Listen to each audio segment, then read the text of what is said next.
1922 году создают СССР. Через несколько лет это докатывается до казахской степи. Приходят отряды, забирают скот, имущество, хлеб. Кто сопротивляется, увозят. Остальных морят голодом. Потом эксперименты. Туберкулезные инъекции, вирусные исследования, медпункты для детей как материал. Первая волна репрессий – уничтожение интеллигенции. Оставшихся молодых мужчин отправляют на фронт защищать Москву. После войны – Семипалатинск. Ядерные взрывы прямо над казахской землей. Народ снова становится экспериментом.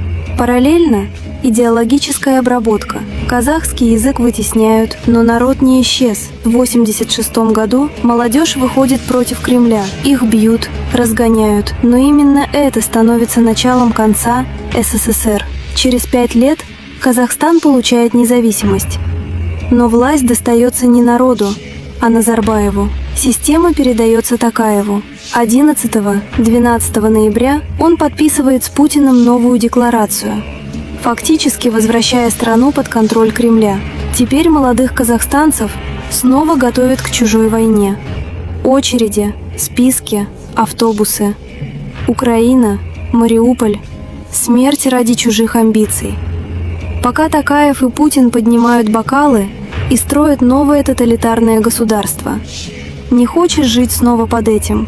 Присоединяйся. Действуй.